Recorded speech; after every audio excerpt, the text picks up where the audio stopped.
Hello everyone, welcome back to growing Professional. आज की video बहुत ही इंटरेस्टिंग होने वाली है क्योंकि आज हमने इनवाइट किया है मेरे बहुत अच्छे फ्रेंड मिस्टर श्याम कृष्णा संचेती को। इन्होंने अपना करियर बिल्कुल ग्राउंड लेवल से फाइनेंस एंड बैंकिंग के अंदर स्टार्ट किया और आज ये दुबई के अंदर जॉब कर रहे हैं। इनसे बात करेंगे और जानेंगे कि क्या इनकी जर्नी रही और इनके एक्सपीरियंस से समझेंगे कि क्या सही तरीका है, क्या अपॉर्चुनिटीज हैं आज की डेट पे बैंकिंग फाइनेंस के अंदर और क्या स्ट्रेटजीज आप अप्लाई करके अच्छा करियर बैंकिंग फाइनेंस के अंदर बना सकते हो। तो ये वीडियो बहुत ज्यादा प्रैक्टिकल एडवाइस वाली होने वाली है, तो वीडियो की क्लैरिटी थोड़ी अच्छी ना लगे लेकिन ऑडियो बिल्कुल क्लियर है, आपको पूरी नॉलेज बहुत अच्छे से मिलेगी। सो आप फोकस कीजिए क्या लर्निंग मिल रही है। इस वीडियो को शुरू से लास्ट तक देखिए, आपकी बहुत ज्यादा हेल्प होगी। इस वीडियो को शुरू करें उससे पहले फटाफट से चैनल को सब्सक्राइब कर दो, वीडियो को लाइक कर दो और हम शुरू करें इस podcast. Hello Shyam, welcome to growing professional. कि आपका मोर देन 10 इयर्स का एक्सपीरियंस है बैंकिंग एंड फाइनेंस सेक्टर के अंदर, आपने डिफरेंट प्रोफाइल्स पे वर्क किया है। So I am curious to know, हमारे ऑडियंस के लिए आप शेयर कर सकते हो कि बैंकिंग एंड फाइनेंस के लिए आज की डेट में क्या क्या करियर अपॉर्चुनिटीज हो सकती हैं। श्योर। थैंक यू आशीष भाई। फाइनेंस मार्केट देखोगे तो इसमें दो सेक्टर हो जाता है। एक होता है बैंकिंग सेक्टर हो जाता है और एक होता है फाइनेंशियल सर्विसेज हो जाता है, जो स्टॉक मार्केट या फिर इंश्योरेंस ये सब पे देखती है। तो आप अगर दोनों को देखेंगे तो इसमें सबसे फॉरमोस्ट जो इम्पोर्टेंट जॉब रहता है वो ग्राउंड वर्क होता है, जहाँ पर सेल्स होता है, जहाँ पर salary plus commission based work आपको मिलता है। अदर देन दैट, अगर आप थोड़े से इंक्यूबेंट हो, क्यूरियस हो, तो आप एडवाइजर्स या फिर पोर्टफोलियो मैनेजर्स की जॉब कर सकते हो, जहां पर आप एडवाइस कर सकते हो अपने क्लाइंट को, जहां पर आप किस तरह से आप अपना पोर्टफोलियो बना सकते हो, जिसकी वजह से आप अपना इन्वेस्टमेंट टेक केयर कर सकते हो। तो इनकी भी बहुत अच्छी रिक्वायरमेंट है हमारे देश में, जहां पर अगर आप देखो तो बहुत अच्छे एडवाइजर या पोर्टफोलियो मैनेजर्स के आजकल बहुत कमी है। Only people are looking forward to push their product rather than giving them a sensible knowledge about where to put their money. जैसे कि लोग ट्रेडिशनली बोलते हैं बैंक में अगर आप जाते हो तो एफडी करा लो 7%, 8%, 6% में, लेकिन there are lot of less people who would definitely tell you to do a mutual fund investment. Financial advisors and portfolio managers की आज के डेट में बहुत कमी है। और फिर लास्ट एंड फॉरवर्ड जहां पर से मैंने अपनी शुरुआत की है, वहां पर जो मैंने ऐसे किया था वो है MIS। तो it's what like really a ground work, जहां पर एटलीस्ट आप पहले ग्राउंड वर्क पहले कर लो। अगर आप सेल्स करते हो, सेल्स नहीं कर पाए तो एटलीस्ट बैक एंड में ऐसी एक अपॉर्चुनिटी देखो जहां पर आप रिपोर्टिंग या फिर आप डे टू डे टास्क जो होती है, जैसे कि आप MIS की बात कर लो, बहुत ही इंपॉर्टेंट होती है। लेकिन लोगों को लगता है MIS बहुत इजी है, हम लोग ये कर लेंगे वो कर लेंगे, but actually being I I know my self, because तब तो मैंने MIS में माइक्रोसॉफ्ट की ये सब चीजें भी होती है। Being an computer science degree holder, मुझे नहीं मालूम था कि MIS में हम लोग ऐसा एक माइक्रोसॉफ्ट में ऐसा ऐसा चीजें फॉर्मूला डाल सकते हैं। लिटरली थाउजेंड्स ऑफ डेटा मैंने लिटरली मैन्युअली एक एक चीजें देखी की थी। Thank God to my one of my mentor Sakshi ma'am, जिन्होंने मुझे बताया कि वी लुकअप होता है, एच लुकअप होता है, फॉर्मूलाज बताया, और उन्होंने मुझे बिग डेटा एनालिसिस बताया कि इतने बड़े डेटा को हम हमारे लैंग्वेज में कैसे इंटरप्रेट करें। शी टॉट मी, और फिर मुझे मजा आने लगा। और MIS करके फिर मुझे पता चला कि ये डेटा जो होता है एक्चुअली जो हम उसको प्रॉपरली इंटरप्रेट कर दे तो वो ऑर्गेनाइजेशन को कितना बेनिफिट होता है। सो MIS का अगर किसी को जॉब मिलता है for an analysis purpose, it would be a really fantastic job. उसके उसका आप ऐसा बोलो MIS एनालिसिस बोल के भी आपको पर्टिकुलरली एक जॉब स्पेशली इस फील्ड में मिलता है। टू बिगिन विथ, एटलीस्ट आप डेटा को अगर आप डिग करना सीख जाओ, उसको इंटरप्रेट करना सीख जाओ, एटलीस्ट वहां से भी आप ग्राउंड वर्क, जिस लोगों को पसंद नहीं कि मैं सेल्स में जाके लोगों को पिच करूँ, तो एटलीस्ट ये ग्राउंड वर्क भी आप कर सकते हो। तो इन बैंकिंग और इन इक्विटी मार्केट और let's say in financial industry, you can begin with this sort of opportunities. तो रियली नाइस, आपने बहुत सारी चीजें शेयर करी कि सेल्स की अपॉर्चुनिटीज भी हैं, ऑपरेशन साइड पे भी अपॉर्चुनिटीज हैं, डेटा साइंस पे भी, टेक साइड पे भी अपॉर्चुनिटीज हैं। तो I would like to know, अगर आप दो स्पेसिफिक प्रोफाइल के बारे में बात करो कि जो आज की डेट में हाई डिमांड है और फ्यूचर में भी उनकी अपॉर्चुनिटीज काफी अच्छे रहने वाली हैं, कंसिडरिंग इंडियन कंटेक्स्ट, फ्रेशर्स के लिए क्या दो जॉब प्रोफाइल्स हैं जो आप रिकमेंड करते हो। सबसे ज्यादा जो डिमांड थी वो थी वेल्थ मैनेजर्स की। Wealth managers in financial industries are those like those who are pitching high and equity model. जैसे अगर आप देखो तो वी हैव पोर्टफोलियो मैनेजमेंट ऐसे स्ट्रक्चर्ड प्रोडक्ट है, पीएमएस प्रोडक्ट बोल के, जहां पर अब that time it was 25 lakh rupees का टिकट साइज हुआ करता था, अभी वो 50 लाख का टिकट साइज हो। सो उन चीजों की बहुत डिमांड हुआ करती थी। एंड उसके अलावा जो थी वो थी, जो अगर आप देखेंगे तो बहुत सारे हमारे इक्विटी फाइनेंस के जो होते हैं, वहां पर लोगों को उनके रिपोर्ट राइटर्स चाहिए रहते हैं, जो लोग आपको रिपोर्ट डिक्लेयर करके बताते हैं, जहां पर कि कंपनीज के क्या क्या हिस्टोरिकल फाइनेंसेस थे, आगे क्या होने वाले हैं। लेकिन उनके लिए बहुत ह्यूमन टाइप ऑफ आई होनी चाहिए, डिटेल्स होनी चाहिए, अकाउंटिंग का नॉलेज होना चाहिए। तो उस चीजों के लिए बहुत हाई डिमांड थी। तो one was the wealth managers and other was the report writers, मतलब वो लोग थे इस डेटा एनालिस्ट से परे होकर बड़े चीज थे। Means they could even contact the company, contact the CEO and ask them for the time and then make a detail report. उस रिपोर्ट के बेसिस पे ही हम डिसाइड कर पाते थे, या फिर हम लोग कस्टमर्स को पिच कर पाते थे कि ये कंपनी का स्ट्रक्चर है, और इस कंपनी का आज के प्रोजेक्शन के वजह से हम आगे क्या प्रिडिक्ट कर सकते हैं। तो this two profile was were in demand that time. Today also अगर लोग को वो थर्स्ट है, जहां पर वो लोग डिटेल राइटिंग कर सकते हैं, अगर उन लोगों को वो क्यूरियोसिटी है, जहां पर वो लोग कोई उनको फोन करे and then somebody hung up on them, they wouldn't mind। तो ऐसे टाइप लोगों के लिए wealth managers and report analysis were the best job, high paying job initially।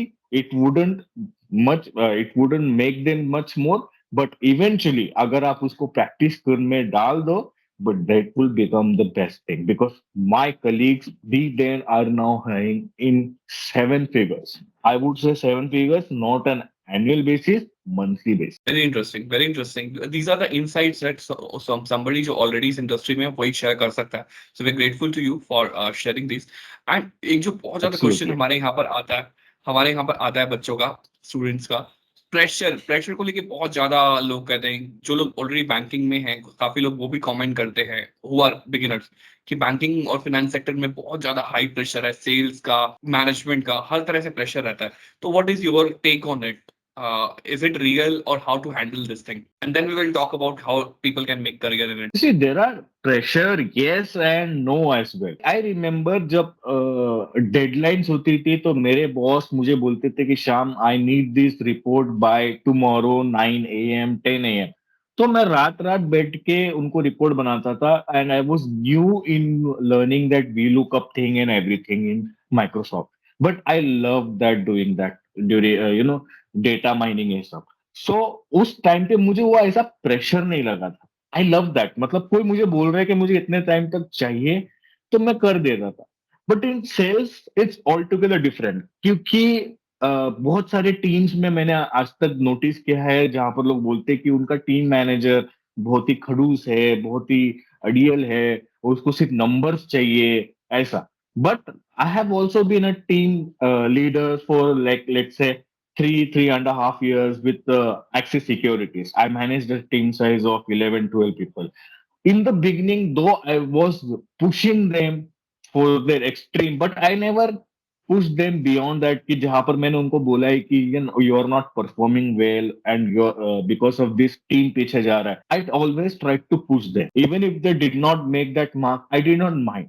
क्योंकि मुझे उस जैसा आदमी नहीं बनना चाहिए, बनना इच्छा था जहां पर आप ऐसा अपने आप टीम को पुश करो, बियॉन्ड ये करो, और फिर उसके बाद उसको फिर निकाल दो। मुझे ना उनको प्रेशर करने की जरूरत पड़ी, ना ही उनको पुश करने की जरूरत पड़ी। They all came in my stint in excess securities. मुझे नहीं लगता ऐसा कोई महीना या फिर कोई टाइम आया होगा जहां पर मेरी टीम या फिर मैं, कभी भी हम लोगों ने इंसेंटिव्स या बोनसेस के लिए क्वालिफाई नहीं हुई। So I was very proud of that moment. But at the same time it is just me. Most of the time क्या होता है, जहां पर अगर आप देखते हो ग्राउंड वर्क रहता है, वहां पर डेफिनेटली एक काइंड ऑफ प्रेशर फील होता है। आजकल के सेंट्रल बैंक्स में भी, नेशनलाइज बैंक में भी उन लोगों को प्रोडक्ट पुश करने के लिए, थर्ड पार्टी प्रोडक्ट पुश करने के लिए प्रेशर होता है। But my thing is it is all mental. आप सुनो उनको क्या चाहिए, आप अपनी साइड से ट्राई करो, ठीक है? अगर नहीं होता है, ये तो नहीं होता है, don't take that with you at home later that evening. It doesn't matter because eventually that is all experience. आप उनका गुस्सा डांट जो भी सुन रहे सुन लो, समझ लो, बिकॉज इवेंचुअली आपका भी टाइम आता है। वो आदमी उसी जगह पे हमेशा नहीं रहेगा, हम जो पोजीशन में हमेशा वही नहीं रहेंगे। हम भी बदलेंगे, हम भी आगे बढ़ेंगे, वो भी आगे जाएगा, वो भी कहीं बदलेगा। मैं जानता हूँ बहुत सारे ऐसे मेरे जो सीनियर्स हैं, जो मुझे जानते हैं, जो मेरी मेंटोर है, जिन्होंने मुझे बहुत अच्छे से सिखाया, फिर इवेंचुअली उन्होंने मुझे हेल्प करके आनंद राठी में बुलाया, फिर उनकी वजह से एनी हाउ मैं बोल सकता हूँ कि मुझे एक्सेल के बारे में जितना मालूमात हुआ, जितनी क्यूरियोसिटी, बट उस नॉलेज की वजह से, उस हैंड होल्डिंग की वजह से मैं आज बहुत आगे तक आ गया, जहां पर मुझे डेटा के ऊपर कोई कुछ बोले तो I would definitely beat them up, because मेरी क्यूरियोसिटी अभी भी डेटा के लिए उसी तरह है। फॉर दैट, हाँ, you need to have also have an mentor. Find out कि आप किसको आप मेंटोर बना सकते हैं, लेडी हो, जेंट हो, ऐसा मैटर नहीं करता, गुरु गुरु होता है। एक गुरु पकड़ो और उनको बस वो रिस्पेक्ट दे दो, दे डिजर्व। आपको वो प्रेशर नहीं आएगा। अगर फील होता है प्रेशर, तो I think there is Friday nights and Saturday nights are for that only, to relieve that pressure. Most of the companies definitely do that very well. I know I did. So definitely you can relieve that pressure so soon. And with that thing, it really doesn't matter. But yes, I would say there are pressures, everything. जहां पर भी आप काम करो, आप laptop के सामने भी बैठो तो भी प्रेशर है। आपको डेडलाइन मीट करना है, प्रेशर है। आप ब्रांड मैनेजर हो, आपको प्रेशर है। आप प्रोडक्ट मैनेजर हो, आपको प्रेशर है। इवन आशीष सर, आप भी एक्सेप्ट करोगे, प्रेशर नहीं है ऐसा नहीं है, things are there. But only thing is that आप उसको डिलीवर कर दो तो कोई प्रॉब्लम नहीं कर पाते हो तो एटलीस्ट उस पे एक्सेप्ट कर लो कि आप नहीं कर पाए। That's all. This is corporate, this is not school की जहां पर आपको हाथ आगे देना हो, आपके हाथ में छड़ी कोई मार सकता है। That is not the thing. तो वेरी वेरी वेल पुट आप कि देखो हर काम में प्रेशर भी है and you should know how to manage that pressure, how to deliver, how to learn, and with time you will grow और वो प्रेशर आपको हैंडल करना आ जाएगा। And you also give good exactly. Advice की like how to handle this kind of situations. Very nice. So next question is like, because you have grown as you have mentioned कि आपने बिल्कुल base से start करके now you are at a very senior position. So how was your journey like? What are the like 3 or 4 things which really help you, जिन्होंने आपको बहुत ज्यादा help किया ग्रो करने में करियर में? 3-4 चीजें ऐसी, 1 1 2 3 पॉइंट बाय पॉइंट अगर आप बता सको। एब्सोल्युटली। फर्स्ट थिंग जो मैंने अपने एक सीनियर से मैंने लर्न किया था, आफ्टर मैंने एक एयरटेल के लिए एक स्टैंड लगा के काम किया था डेली वेजेस के लिए, फिर एक मार्केटिंग कंपनी के लिए काम किया था, आउटबाउंड सेंटर के लिए काम किया था। एक्चुअली मेरा कॉर्पोरेट लाइफ जो स्टार्ट हुआ था वो एचडीएफसी सेल्स से स्टार्ट हुआ था, जहां पर मैं होम लोन लोगों को दे रहा था। And there was certain criteria, eligibility criteria for giving home loan. So I was like, I felt bad for people who wanted to buy homes, houses, but उनके पास जो मंथली इनकम बेस था उतना नहीं था। माय मैनेजर वन डे, मैंने एक ऐसी अपॉइंटमेंट मीट फिक्स की जहां पर उस आदमी की सैलरी थी 15,000 और उसको घर चाहिए था नॉर्मल 9-10 लाख रुपए का घर, बैक इन 2011 की बात। सो आई वाज लाइक ओके, उसको अपॉर्चुनिटी देते, घर मिलता है तो ठीक है। तो मैंने एक सेल्स पर्सन के उसके घर पे भेज दिया, अरेंज करके। लेटर उसने डॉक्यूमेंट सब उसको दे दिया और वो लेके आया। तब वो लड़का आया और बोला, शाम क्या यार, उसके पास सैलरी इतनी है, ये है। मैंने बोला आप ट्राई तो करो, ये करो। उस later that evening my manager brought me to his cabin and I said, शाम थिंक, 15,000 की वो नौकरी कर रहा है, ईएमआई अगर 8,000 देगा तो उसके पास बचेगा 7,000। अगर उसकी 10 लाख की प्रॉपर्टी तो हम 8,000 रुपए, 8 लाख तक लोन दे सकते हैं। तो 8,000 उसका ईएमआई जाएगा, उसके पास बचेगा 7,000। अगर वो मैरिड है तो आप सोचो उस 7,000 में कैसे घर दिए।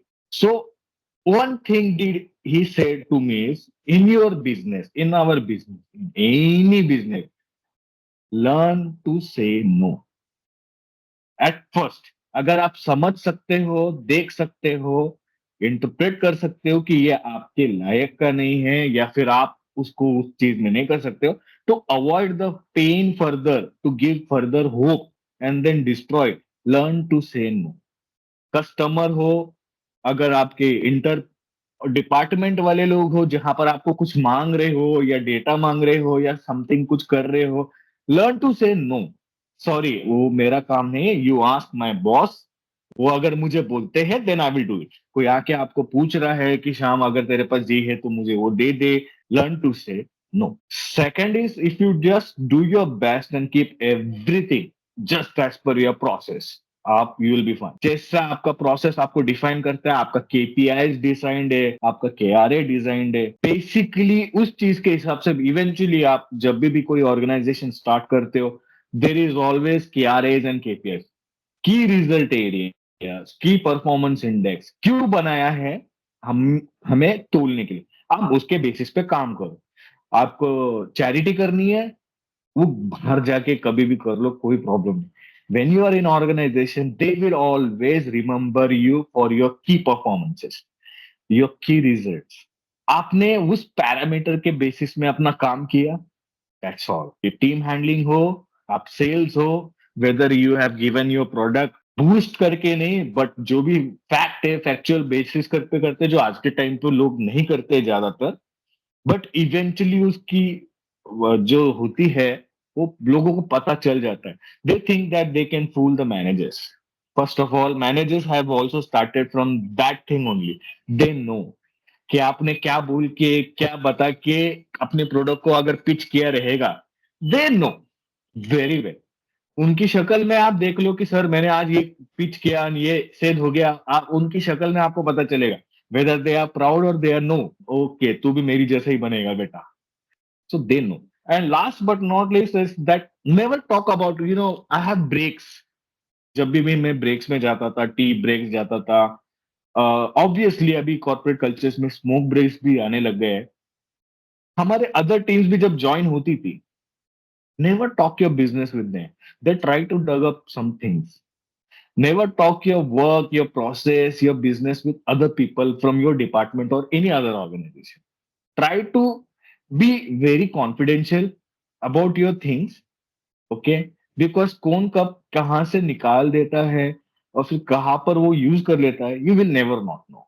In corporate, no, nobody is your friend, nobody is your enemy. First thing is you should learn to say no, do what you do best, and third thing is never talk your business. Very very important points, like आपने पूरा corporate career का सार दे दिया। It's interesting. Now coming back to the making career, आपने काफी अच्छे important domains बताए। See if you can give an advice as a fresher, because आपने भी जैसे शेयर किया इनिशियली आपको भी काफी क्वेश्चंस आ रहे थे कि आपके पास एक्सपीरियंस नहीं है, how you will do the job. Some advices कि कैसे एक फ्रेशर अच्छा करियर अपना फाइनेंस एंड बैंकिंग के अंदर स्टार्ट कर सकता है। ओके, बैंकिंग सेक्टर में एज ऑफ टुडे क्या हो रहा है कि people are looking for most like experience people, because उन लोगों के आज इतनी कंपटीशन हो गई है, even though with private and centralised banks and organization, that they are into very tough fight now. So they want somebody with very much experience. Now I remember when I completed my MBA, many of my colleagues from finance background, whoever got any opportunity from anywhere, they stuck up around there. वो उन्होंने छोड़ा ही नहीं, because that was an opportunity to learn. पहले तो उन्होंने 7-8 लाख रुपए खर्च करके अपना एमबीए कंप्लीट किया, फिर 5-6 लाख एनुअल पैकेज में उन्होंने job Lee. But even though उनका जो सीटीसी कम था, they did not give up on the hope कि इवेंचुअली वो मेरा बढ़ेगा। दे न्यू के 1 साल में नहीं तो एटलीस्ट एवरी 2 ईयर तो मेरा अप्रेजल होता रहेगा। So I would say कि any opportunity in if you get, at least get an opportunity first and learn from that domain. पहले आप ग्राउंड वर्क अपना स्ट्रॉन्ग करो। Any house, any building that stands upon have a great foundation that is laid upon first. So you need to have your foundation very clear first. आप कोई भी opportunities जाते हो, जैसे इवन अगर आप सेल जानना चाहते हो, चलो बैंक कोई आपने समझो मैंने एक्सिस में काम किया तो एक्सिस बैंक का आपको बैंकिंग प्रोडक्ट बेचना है, but at least go to their website and see कि उनके पास क्या प्रोडक्ट्स है, ठीक है, उनका स्लोगन क्या है। अगर आप ये चीजें बेसिक समझ के जाओगे और वो इंटरव्यूअर के सामने प्रेजेंट करो कि I am very much prepared, I am curious to know and learn more, कि अपॉर्चुनिटीज तुमको चाहिए तो एटलीस्ट उनके वेबसाइट में जाओ, उनके करियर्स में जाओ, उनके क्या क्या जॉब्स है देखो। बैंक्स के पोर्टल्स है, बेसिकली सब पोर्टल्स आजकल ऑनलाइन अवेलेबल। हमारे टाइम में आशीष भाई आपको भी पता है, हमारे टाइम में तो इतना भी इंटरनेट का क्रेज नहीं था। We had to do the ground work और we have to go to the web branch to branch या वेब कैफे में जाके हमें एप्लीकेशन डालना पड़ता था। तब हमारे रेज्यूमे तो बहुत वन पेजर में खत्म हो जाते थे। आजकल की सीवी और रेज्यूमे तो अगर आप 3-4 पेज में भी पढ़ के खत्म हो जाए, उसमें भी एक्सपीरियंस नहीं रहेगा। मैंने ये किया, मैंने सोशल लाइफ किया, मैंने कचरा साफ किया, ये नहीं उनको चाहिए।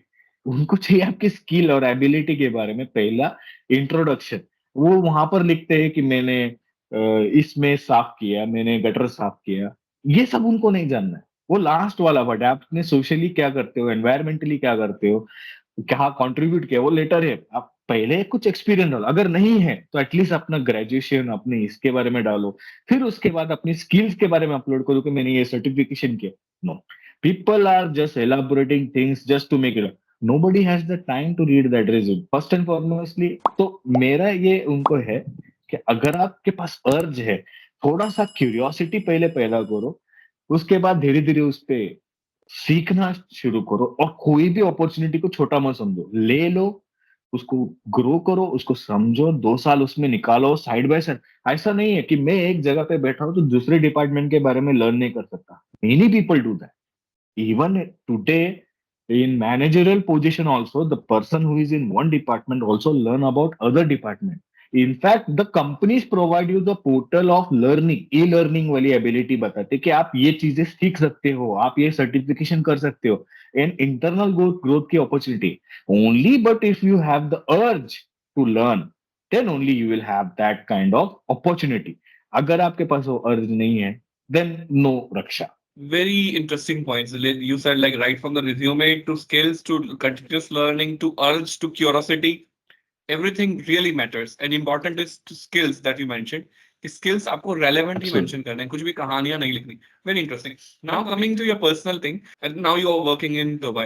So how was your journey like? Like how you get a job opportunity in Dubai from India? Well in fact I would say it was very tough. आप लोगों ने इंस्टाग्राम में बहुत सारे रील्स देखेंगे, हबीबी welcome to Dubai. No, no, you are not welcome to Dubai unless you have a very good brother or a family member or any relative that who can sponsor you here.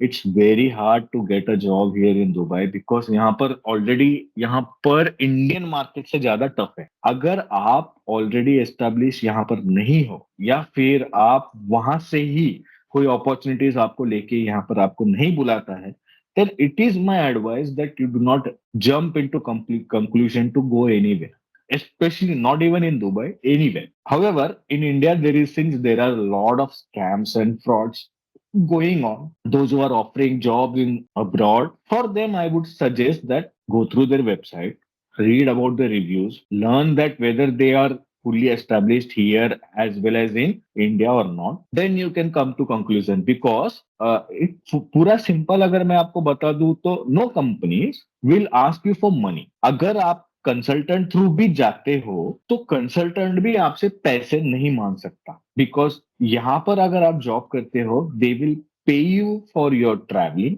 for your visa, and most of the company, most I would say above 80%, 90% of the companies provide you for your accommodation as well. Fooding आप manage कर सकते हो। some companies अगर depending upon the job, अगर mediocre job है तो they will provide you the fooding also, but if you are coming in very well educated and coming here, तो at least वो लोग accommodation, ट्रैवलिंग आपका दे देता है, फूडिंग आपको आपका चॉइस करना होता है। बट यहाँ पर इंडिया में क्या हो रहा है, which I have learned is that people are asking money, 50,000 rupees, 1 lakh रुपया। कंसल्टेंट्स को उनका उनका कमीशन मिल जाता है।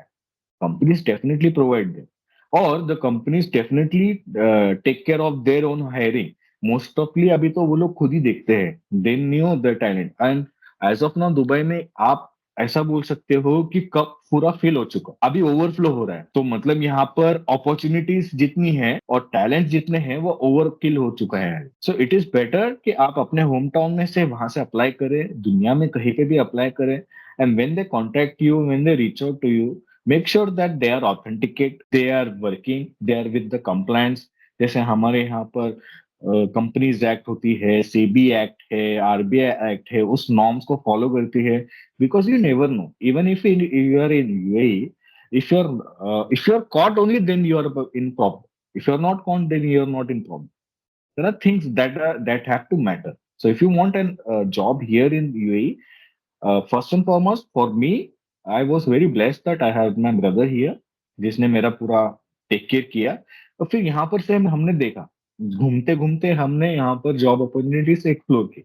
But if you do not have a brother like me, then you have to very worry, because यहाँ के एक्सपेंसेस अगर आप देखो तो 23 रुपीज, अगर आप इंडियन आईएनआर में चेक करोगे तो इट कन्वर्स इनटू 23 रुपीज। तो आप एक चाय पीने भी जाओगे तो आपको इंडियन रुपीज में 24 रुपए देने पड़ते हैं। Housing is also very costly, तो यहाँ की तरह नहीं कि ठीक है आपने पीजी ले लिया या ऐसा। Housing is also very You costly. have PG option here, but you know it's very nasty if you go for a PG option. यहाँ पर जो बंकर सिस्टम है, it goes up to 8 to 12 people per room. मतलब आप Indian expenses में आप यहाँ पर पीजी ले सकते हो, लेकिन देना आपको बहुत कॉम्प्रोमाइज करना पड़ेगा। अदरवाइज जैसे अभी मैं जहां पर मैं अकोमोडेट कर रहा हूँ, हम एक स्टूडियो अपार्टमेंट है, मैं मेरा भाई रहते हैं, वेरी कूल, वेरी फर्निशिंग। लेकिन अगर आप आईएनआर में इसको देखोगे, I'm paying 90,000 INR for per month for this. 90,000 per month. But when you were in Dubai, दो तीन स्टेप्स जो आपने फॉलो किए टू गेट अ जॉब। यहाँ पर रेफरेंस, फर्स्ट ऑफ ऑल आपको चाहिए रेफरेंस, कोई ना कोई आपके यहाँ पर रिलेटिव्स या कोई रेफरेंस में होना चाहिए। Second of all, I would definitely definitely definitely recommend करूंगा, when you are in UAE, do not connect through LinkedIn because it will not help you much.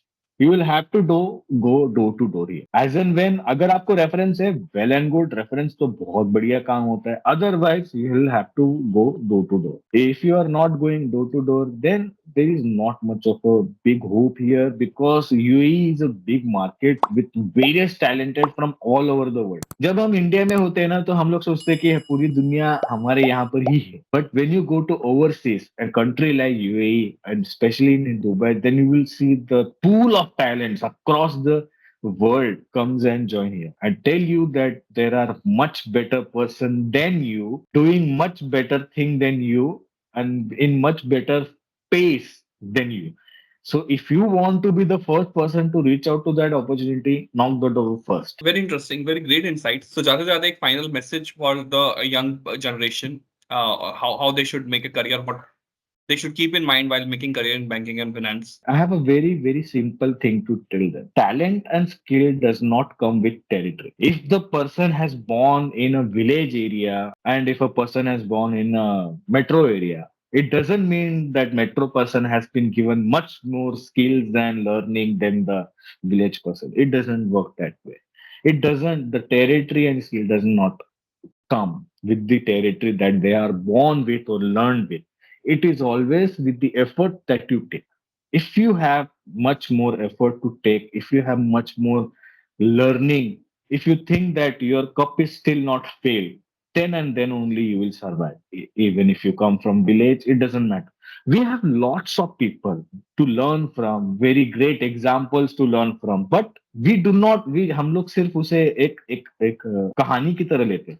उनकी तरह बनने के लिए हम कभी एफर्ट नहीं लेते। पीपल टॉक अबाउट धोनी कि how has become great and everything, but है, हमने उसकी मूवी भी देख ली, हमने उसका चीजें भी समझ ली है, बट ताला ताला कैसा बना, वो क्यों बना, उसके घर से उसको कैसे प्रेशर थे, उसके पीयर से क्या प्रेशर थे, एक टीटी से वो यहाँ तक की जर्नी कैसे लिया, एक ट्रेडिशनल गवर्नमेंट जॉब से आज आज वो एक एनॉर्मस नेम हो चुका है, एक ब्रांड हो चुका है। नो बडी नो। कोई भी बैक स्टोरी में जाने को और उससे सीखने को देना, कंसिस्टेंसी, एफर्ट, परसिस्टेंट, ये रहना जरूरी है। थोड़ा सा पेशेंस रखो, थोड़ा सा सब्र रखो, भूख रखो जानने की और सीखने की, लर्न करने की, ग्रो करने की। जब ये क्यूरियोसिटी बंद हो जाती है, उसके बाद आपके पास चीजें आना बंद हो जाता है, फिर हमें उन चीजों के पास जाना पड़ता है। बेटर है हम उन चीजों के पास जाने जाने के बजाय लर्न करना सीखो, ग्रो करना सीखो, पेशेंस करना सीखो। And definitely my only thing to everybody who is listening to this is my your talent and your still skills does not come with the territory you are born. Wherever you are born, definitely आपके पास वो चीजें कुछ दी रहेंगी जो आपको दूसरों से अलग करती है। It doesn't matter. अगर आपको कोई बोलता है कि तू गांव का पैदा है, डेफिनेटली तो उसके लिए गर्व मान। कोई आपको बोलता है तू शहर का पैदा हुआ है, तो डेफिनेटली उस बात पे गर्व मान। कोई उसमें बुरा मानने की कोई बात नहीं। उसको अपने पॉजिटिव में रखो, उस चीज को अपने हित में रखो, और उस चीज को आप अपने प्लस पॉइंट्स में कैसे यूज कर सकते हो उसको यूज करो। Use that as a charm. Very interesting.